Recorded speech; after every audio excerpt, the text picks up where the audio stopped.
pastor, você vai lá tirar? Eu falei, não. Mas não vai por quê? Porque não sou eu que tiro. Mas já está possesso, o que você vai fazer? Eu vou orar. Mas você não vai lá? Eu falei, não, eu vou orar antes, vou conversar com meu pai. Se eu devo ir e o que eu devo fazer. Mas você está com medo? Eu falei, não. Eu não consigo. Quem consegue é o Jesus que eu sirvo. Se você não entendeu isso, para a conversa. Deixa eu orar. Fui orar, Jesus me orientou aí, fomos lá, pela graça de Deus, orando e saímos. Não há cristão que pode, no poder dele, fazer isso. É só no poder de Jesus. Grava isso na sua cabeça.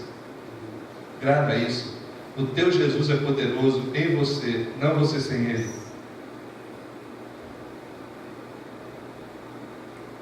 As hostes malignas se curvam diante de Jesus, mas não necessariamente diante de você. Não necessariamente diante de você. Se você está andando no Espírito e vivendo no Espírito, talvez sim. Mas se você é um crente que diz que é crente, mas tem uma vida extremamente carnal, talvez não. E talvez não poucas vezes ficará envergonhado.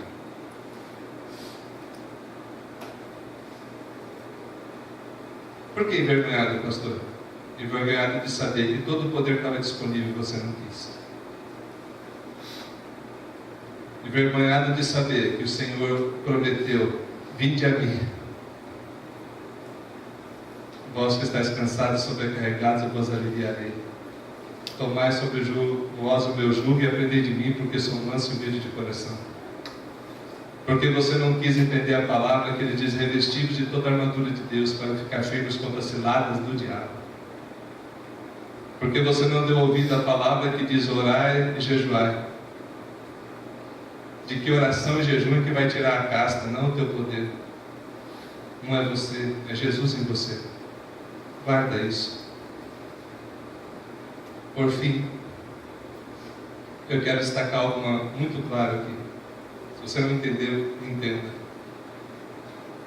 Uma vida vale mais que tudo. 2 vidas, muito valor. Só que aquele povo lá não reconheceu. Por causa do prejuízo causado, pediram que Jesus fosse embora.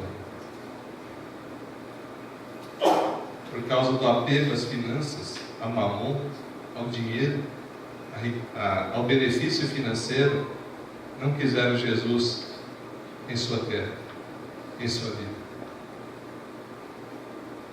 E aí fica a pergunta: e hoje? E na tua vida?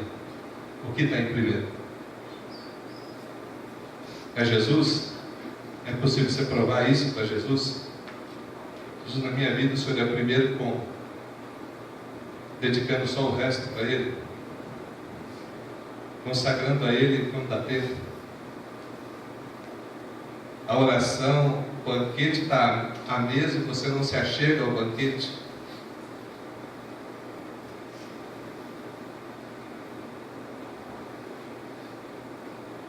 Jesus quer cada um de nós aqui cheio do poder, cheio da alegria, cheio da virtude. Que nada nem ninguém consiga tirar isso. Mas eu te digo, meu irmão, minha irmã, vem para essa mesa e celebre com Jesus. Viva no Espírito e não satisfaça a vontade da carne. Empenha-te por orar mais. Buscar mais. Jovens, querem ser o mal? Se apegue com Deus. Os jovens estão no propósito de reunião de oração. Amém? Orar para quê? Jesus, eu quero passar na faculdade. Segundo plano. Jesus, eu quero emprego. Segundo plano. Jesus, eu quero casar. É muito importante. Segundo plano. Jesus, eu quero viver para Ti. Primeiro plano. Jesus, eu quero Te honrar. Primeiro plano. Jesus, eu quero ser cheio do Teu Espírito. Primeiro plano. Porque disso vem todo o restante. Quando você vive para Deus, o restante é acrescentado. Tudo que você precisa, necessita, o Senhor vai prover.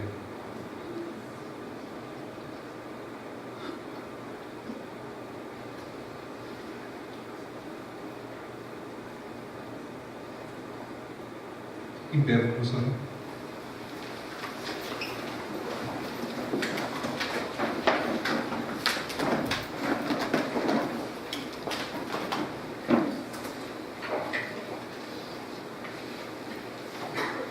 Não sei como você entrou aqui, mas sei que Jesus é poderoso para transformar. E é nesse nome que a gente está reunido.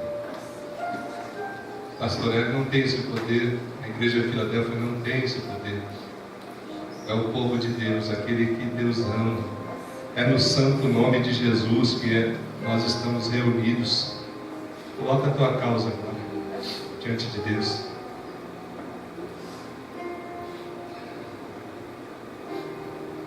Obrigado, Jesus. Obrigado por aquilo que o Senhor está fazendo. Obrigado pelo que o Senhor fez hoje. Obrigado por essa vida que nesse instante está sendo tocada pelo Senhor. Eu te agradeço, Pai, porque apesar de mim,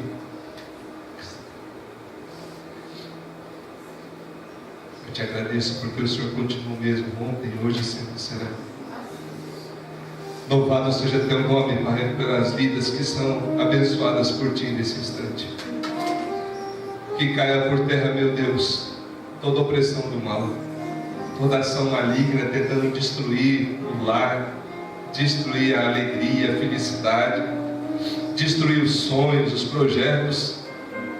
Pai, transforma essa realidade, transforma essa situação que está deixando esse lar, Pai, estraçalhado, meu Deus.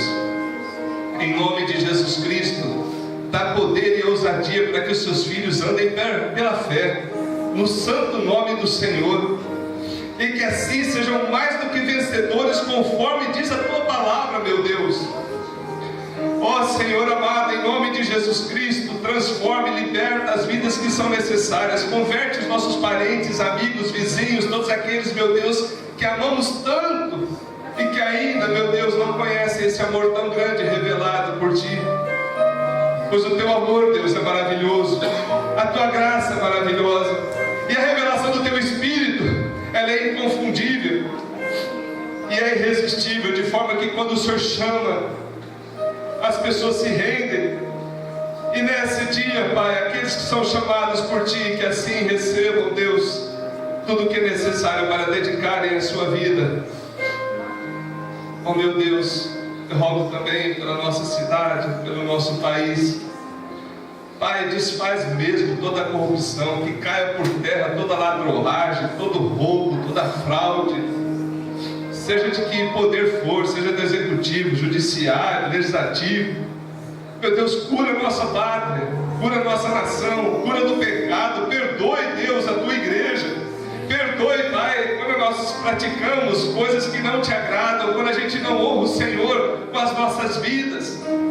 Pai, pedimos que a tua igreja seja um canal de bênção, que a igreja de Filadélfia seja um canal de bênção. Usa cada um aqui, meu Deus. Que os nossos vizinhos sejam abençoados, que os nossos colegas de trabalho sejam abençoados, que aonde estivermos sejamos um vaso em tuas mãos, Senhor. Oh Jesus, muito obrigado por aquilo que o Senhor fez. Obrigado pelo alívio que já é sentido. Obrigado, Deus, pela tua presença. Que a graça de nosso Senhor e Salvador Jesus Cristo, o amor de Deus, nosso Pai, o consolo, o conforto e a presença do Espírito Santo esteja com todo o povo de Deus hoje e sempre. Amém. Pode sentar.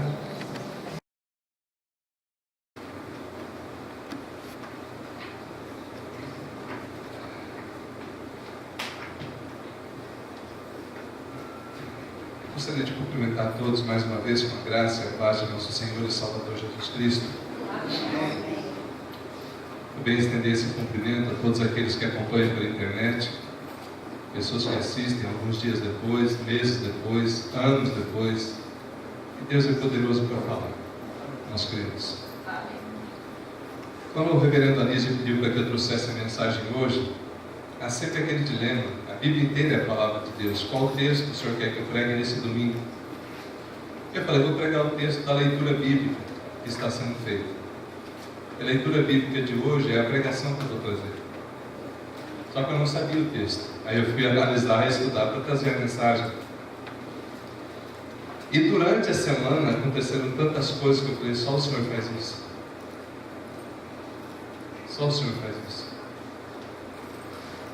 Escolhe o texto, a mensagem e traz as pessoas para ouvir. E você que está ouvindo, Deus quer comunicar com a tua vida. Eu creio nisso.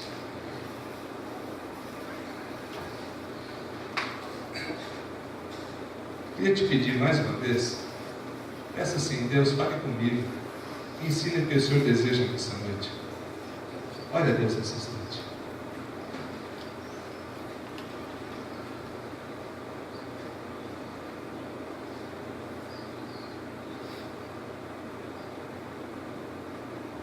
Senhor meu Deus, tenha misericórdia de mim, para que eu consiga transmitir a Tua palavra, que eu fale somente aquilo que o Senhor deseja, e que o Teu Espírito Santo aplique essa palavra aos corações. Desfaz todo impedimento, tudo aquilo que atrapalha o entendimento e a prática dessa palavra, em nome de Jesus Cristo. Amém. À medida que os acontecimentos dessa semana foram se desenrolando, eu não tenho a menor dúvida de que existe a ação do diabo nisso. Mas também não tenho a menor dúvida da responsabilidade de cada um. Como que é isso, pastor? É isso que a gente vai tentar esclarecer hoje. Mas, de forma especial, meus irmãos, para que se manifestou o reino de Deus? A vida de nosso Senhor Jesus Cristo. Jesus não é somente uma pessoa boazinha que pregou a paz e o amor, que viveu há 2000 anos atrás. Jesus não é, entre aspas, com perdão da palavra, o cara legal. O cara. Eu acho isso uma expressão inadequada para o Senhor Jesus Cristo. Mas alguns dizem assim. Jesus não é somente aquele que morreu numa cruz, ou se não, aquele que também ressuscitou e subiu aos céus, ainda que isso seja muito. Jesus é de fato Deus conosco, Deus presente. E se eu e você não entendermos essa verdade das Escrituras, muita coisa não fará sentido. Dando aula para os jovens, a gente está explicando o panorama da Bíblia Sagrada. E quando você pega os evangelhos, cada evangelho foi escrito especialmente com um propósito, ainda que tenha várias lições ali a serem tiradas. E uma das mensagens que está clara na Bíblia Sagrada é quem é Jesus e o poder de Jesus e o propósito da vinda de Jesus. Jesus não veio dar uma volta nessa terra, Jesus veio cumprir a vontade do Pai, e do início ao fim isso ficou muito claro. Ficou muito claro. E ele deixava claro para as pessoas. Só que mesmo assim alguns não entendiam. A Bíblia Sagrada nos diz assim: Ele nos libertou do império das trevas e nos transportou para o reino do Filho do seu amor. Colossenses 1,13. A Bíblia Sagrada diz claramente que a nossa luta não é contra carne e sangue, e sim contra os principados e potestades, com os dominadores deste mundo tenebroso, contra as forças espirituais do mal nas regiões celestes. Efésios capítulo 6, versículo 10 em diante. Talvez há dois problemas em relação ao mundo espiritual das trevas. E eu concordo plenamente com a mensagem que eu já ouvi do reverendo Hernandes Dias Lopes. Os extremos nessa área são extremamente perigosos, são muito perigosos. Um, tudo é o diabo. Outro, nada é o diabo.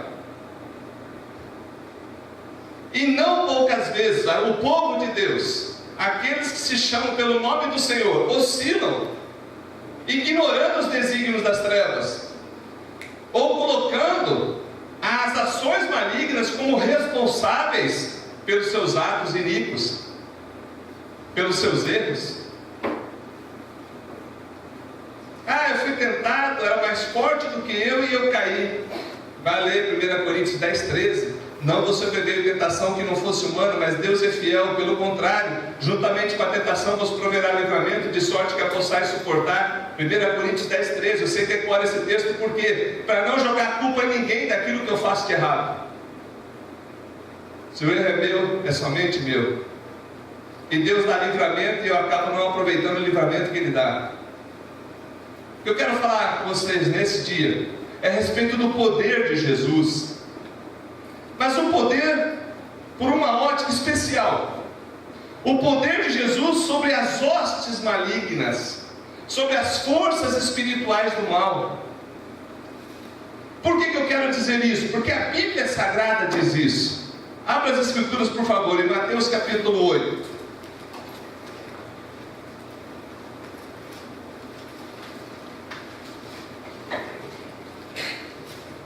Mateus capítulo 8, versículo 28 a 34.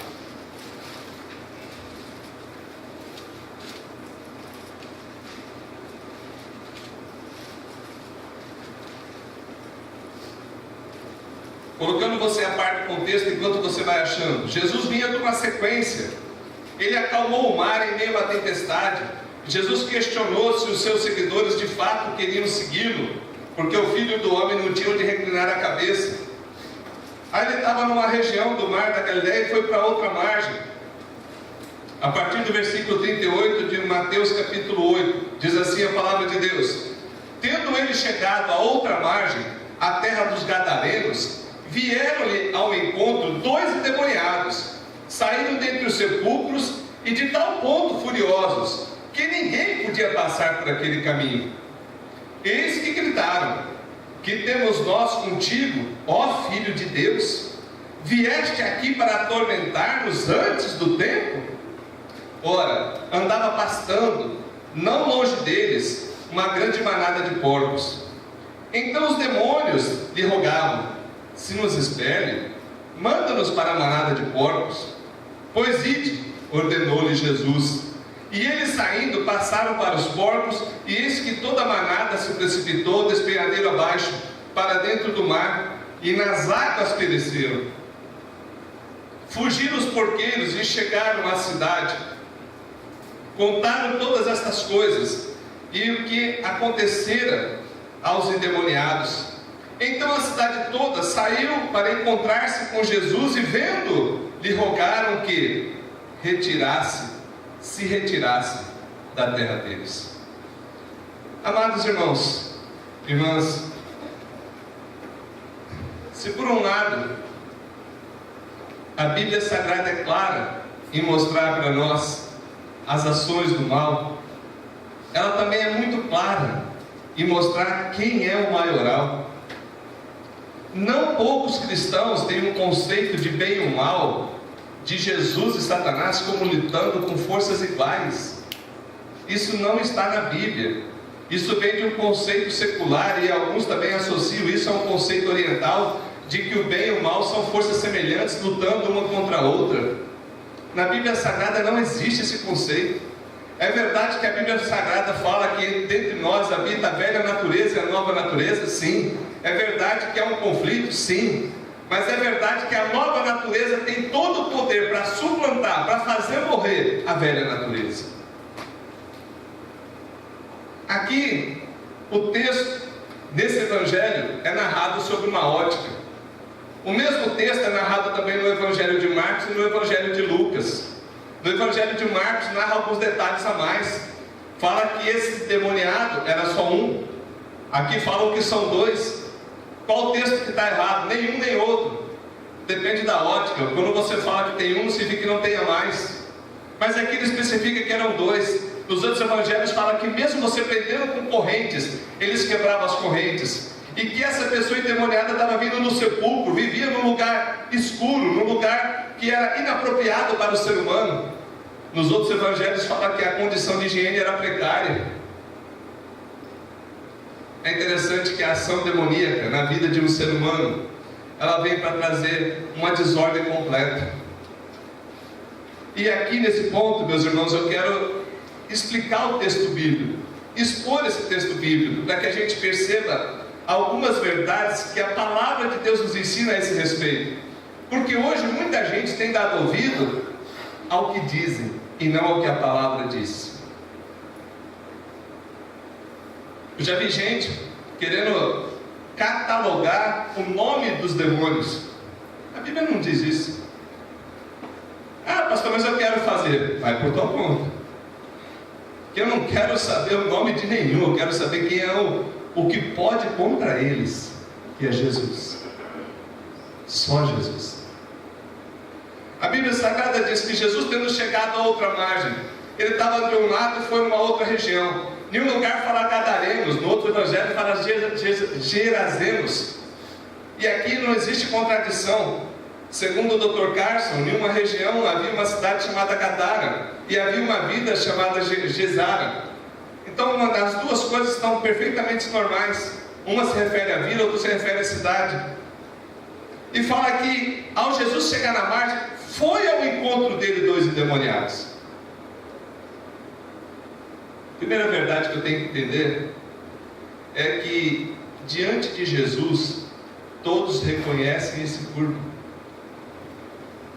Não tem esse negócio de falar, olha, é Jesus e eu não reconheço e não me curvo diante dele. Talvez não agora, conscientemente. Mas a Bíblia Sagrada diz que no derradeiro dia todo joelho se dobrará e toda língua confessará que Jesus Cristo é o Senhor, para a glória de Deus Pai. Amém. Querendo ou não, e aqueles que zombaram e escarneceram vão ter que reconhecer: eis aí o Rei dos Reis, Senhor dos Senhores, a quem eu desprezei. Ou talvez aqueles que creram: eis aí o meu Senhor, a minha redenção. Aleluia. O texto sagrado diz que esses vieram ao encontro falando algumas coisas. E eu quero primeiro analisar a real situação desses 2 homens possuídos por demônios. Primeiro que a gente deve fazer uma distinção aqui entre possessão e influência. É possível fazer isso na Bíblia? Sim, perfeitamente possível. Depois você olha no boletim, eu coloquei vários textos lá, que depois você pode analisar na Bíblia Sagrada. Mas na possessão a pessoa sai do domínio do seu corpo e dos seus atos. Ele está possuído, ele está sob o controle de uma ação de demônios. E essa possessão, ela é inconsciente, você não tem controle sobre aquilo que você está fazendo. E era o que acontecia aqui. Os demônios na vida desses 2 homens levavam ele a viver no sepulcro, que era um lugar inapropriado, possivelmente em cavernas que já tinham sido usadas como túmulos. Não pense em cemitério como nos dias de hoje. O texto mostra também que essa forma aqui que eles viviam era de degradação no que se refere à higiene. Não poucas vezes a ação demoníaca leva também à falta de higiene pessoal. Nem toda falta de higiene é ação de demônios, mas muitas vezes a ação de demônios leva à falta de higiene pessoal, falta de asseio, falta de cuidado consigo mesmo, com as circunstâncias. O texto nos diz também que eles tinham força sobre-humana, não nesse, mas nos outros evangelhos, no Marcos e no Lucas. Fala que você prendia com cadeia, e mesmo colocando correntes, eles quebravam as correntes e continuavam a fazer tudo o que queriam. É fato, irmãos, que contra as forças espirituais do mal, você não consegue vencer com as forças naturais. E você tem que ter consciência que a palavra nos ensina isso. Eles saíam dos sepulcros a tal ponto furioso que ninguém podia passar por aquele caminho, que eles atacavam essas pessoas. Não sei se atirando pedra, não sei se tentando pegar com a mão, o texto não diz. Mas é certo que havia uma violência contra outras pessoas também. O texto nos diz que eles gritaram. Chegando perto de Jesus, gritaram. Olha a frase: que temos nós contigo, ó Filho de Deus? Vieste atormentar-nos antes dos tempos. Essa expressão é muito interessante, porque ela é narrada de forma especial aqui no Evangelho de Mateus. Os demônios sabiam perfeitamente diante de quem eles estavam, só não sabia a respeito do tempo e da época.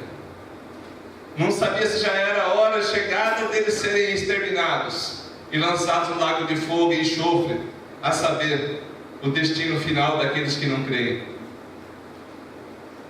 Eles vieram: olha, que temos nós contigo? Ou seja, nós não temos parte contigo, e o Senhor já veio para cá fazer o quê? A gente está quieto nessa região aqui, estamos bagunçando tudo, e agora o Senhor vem atrapalhar o nosso esquema. A ideia é essa, que temos nós contigo. Nós estamos aqui com uma missão e agora só vem atrapalhar a nossa missão. O reino das trevas reconhece perfeitamente quem é Jesus Cristo. E também ele sabe que o seu tempo está contado. Sabe que o seu tempo está contado, só não sabe quando. Só não tem ideia de quando vai ser.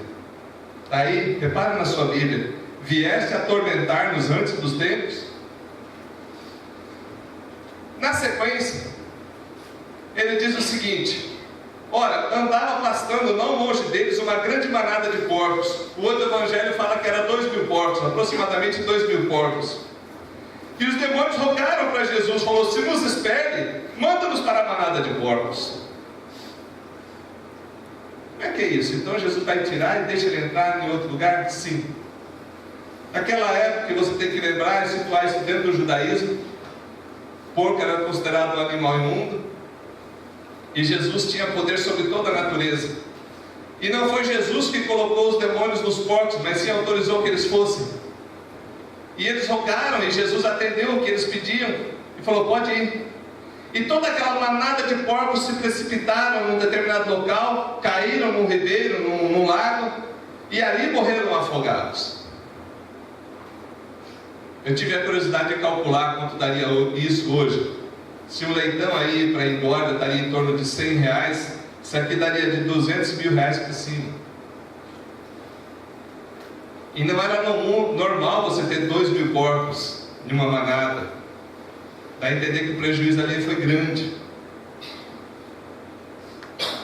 Mas o que ressalta aqui, meus irmãos, é especialmente o seguinte: a ação maligna reconhecendo quem é Jesus e o poder de Jesus para expelir e mandar sair.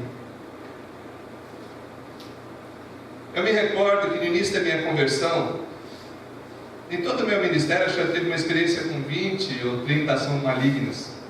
Mas logo no início da minha conversão, ocorreram algumas possessões malignas no local onde eu estava.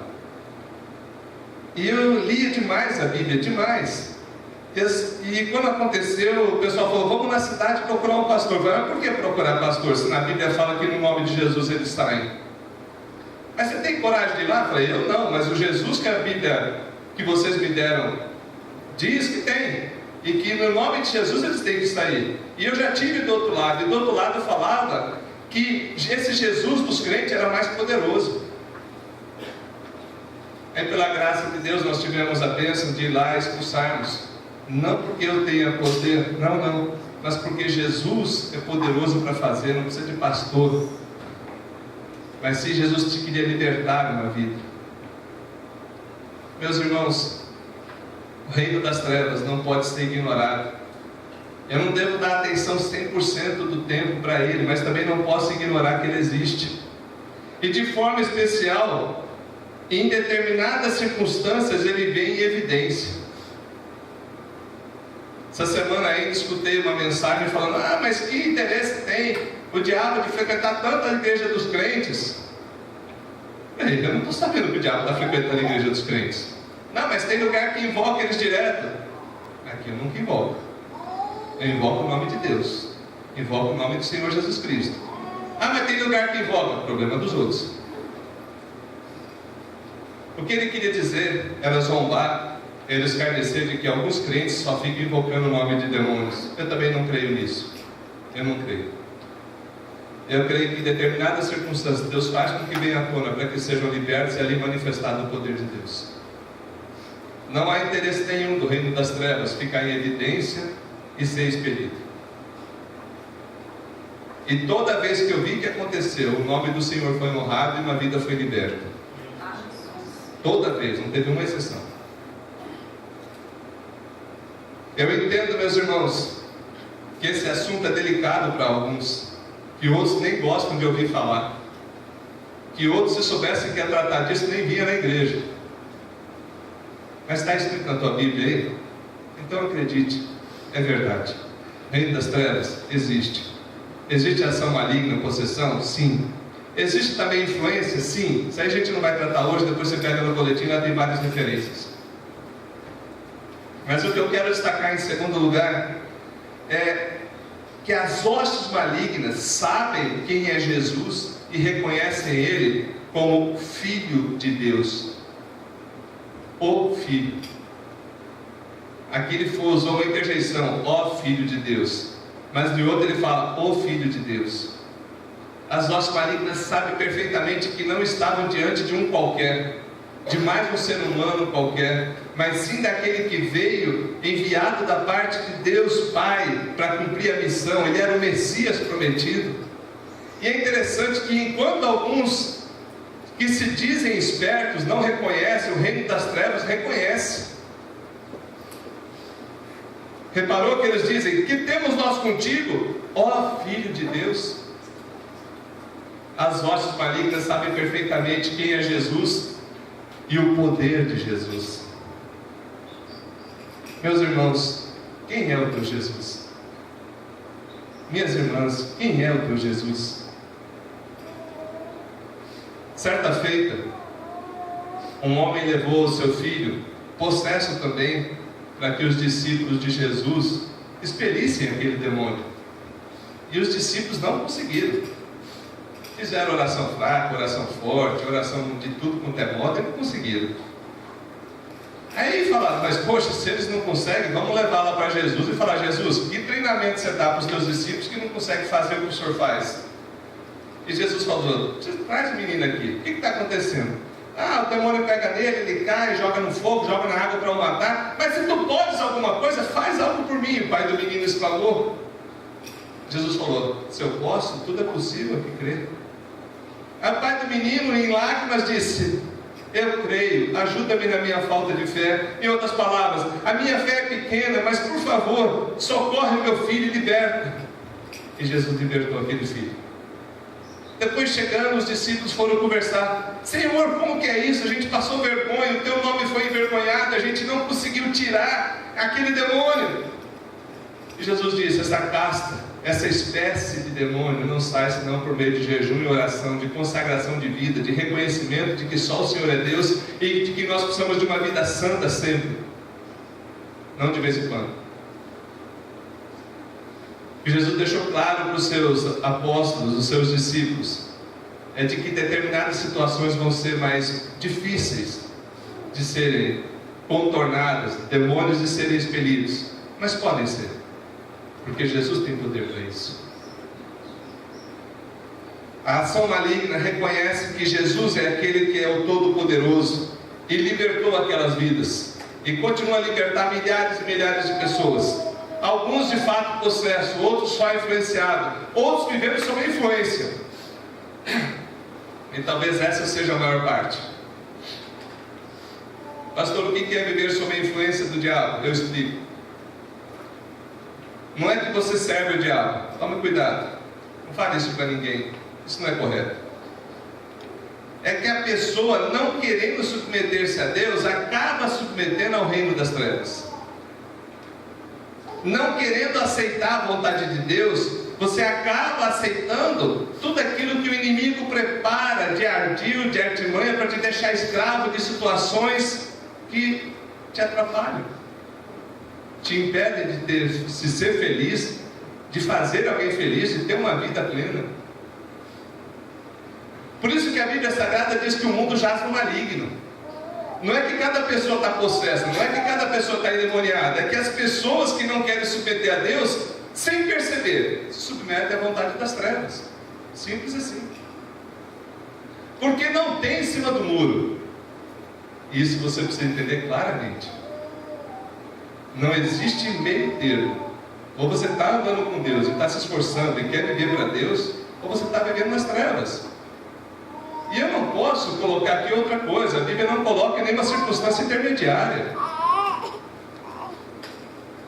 A Bíblia não tem circunstância intermediária. Quem é o teu Jesus? O meu Jesus, o Todo-Poderoso, é aquele que tem poder sobre as hostes malignas. É aquele que chega, as hostes malignas o reconhecem, e ele ordena com a sua palavra e ele sai. No Evangelho de Marcos, quando Jesus foi pregar numa sinagoga, no que ele chegou na sinagoga, começou a pregar, veio uma ação maligna. Jesus ordenou que saísse. Ok, o episódio ali foi bem rápido. E todos ficaram admirados. Quem é esse que ordena e os espíritos submetem? Não teve ziriguidum, não teve patuá, não teve nada. Ele falou e tiveram que ir embora. Não teve sal grosso, não teve sal fino, não teve nada disso. É a Bíblia, irmãos. É a Bíblia. É o poder de Jesus, simples como é, e libertando as vidas como Ele deseja. O quanto é importante eu saber disso? Porque a minha fé tem que estar firmada no que Deus diz e não no que eu acho. Tem que estar firmada na palavra de Deus. Certa vez, Jesus ordenou aos seus discípulos, de 2 em 2, que fossem pregar, anunciassem a palavra, curassem os enfermos. Pastor Anísio até trouxe essa mensagem aqui esses dias atrás, falando sobre missões, e que libertassem os endemoniados. Eles foram, cumpriram a missão e voltaram tudo contentes. Mas Jesus, que maravilha! As pessoas foram curadas, pessoas se converteram, e teve gente, até os demônios. Jesus, quando a gente ordenava, eles saíam. Aí Jesus falou: vocês deviam estar felizes, não por causa que expeliram demônios, mas porque o nome de vocês está escrito no reino dos céus, no livro da vida. Eles queriam exaltar o fenômeno, quando esqueceram que o autor do fenômeno era o mais importante. O fenômeno não está acima do que aquele que faz e liberta. Guarde isso. A exaltação não é para o que aconteceu, mas para Cristo Jesus que liberta uma vida. Guarde isso. A palavra de Deus nos diz ainda que por causa disso, desse prejuízo, aqueles 2 libertos foram para a cidade, contaram tudo. A multidão veio encontrar com Jesus para ser salva. Eles vieram reconhecer que Jesus tinha libertado 2 endemoniados. Diante dos porcos e do ser humano, eles preferiram os porcos. O recurso financeiro estava acima de uma vida. Duro isso. Duro isso. Então a cidade toda saiu para encontrar-se com Jesus, e vendo, lhe rogaram: retira-te, vai embora dessa terra, não fica aqui não, porque se o senhor continuar aqui e tiver mais endemoniados que possivelmente tinha, o senhor vai acabar com os nossos porcos. O texto não diz isso, mas não tem outra maneira de interpretar esse texto. A multidão, ao invés de ficar contente com a libertação de uma vida, começou a questionar o que ela poderia causar. Eu me recordo com tristeza de um episódio onde algumas pessoas se converteram, e um líder me disse assim: isso aí é só fogo de palha, logo logo passa. Eu olhei para ele e falei: isso é palavra de um líder? Isso é coisa de se falar? Ele não tinha alegria de ver alguém se convertendo. Ele achava que aquela conversão ia ser passageira, rapidinho parava.